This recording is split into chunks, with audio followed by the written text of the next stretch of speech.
Toppers അക്കാദമിയിൽ 2026-27 academic വർഷത്തേക്കുള്ള +1+2 science entrance oriented tuition ക്ലാസുകളിലേക്കും 8, 9, 10 ട്യൂഷൻ ക്ലാസുകളിലേക്കുമുള്ള അഡ്മിഷൻ ആരംഭിച്ചിരിക്കുന്നു. നമ്മുടെ കുട്ടിയുടെ ഭാവി സുരക്ഷിതമാക്കാൻ നമുക്കും ടോപ്പേഴ്സിന്റെ ഭാഗമാകാം.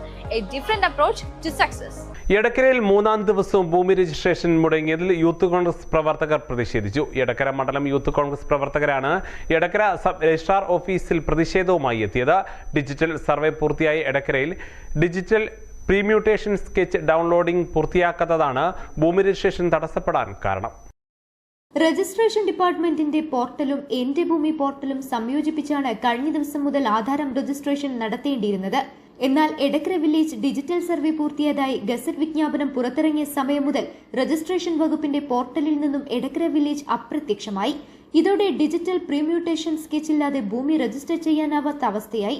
പ്രശ്നപരിഹാരം തേടിയാണ് യൂത്ത് കോൺഗ്രസ് മണ്ഡലം പ്രസിഡന്റ് ഇക്ബാൽ കാരക്കുന്നൻ, നിയോജക മണ്ഡലം വൈസ് പ്രസിഡന്റ് റിയാസ് എടക്കര, നിയാസ് എടക്കര, സജാദ് വൈഷ്യൻ എന്നിവരുടെ നേതൃത്വത്തിൽ പ്രതിഷേധവുമായി എത്തിയത്. News bureau, Edakkara.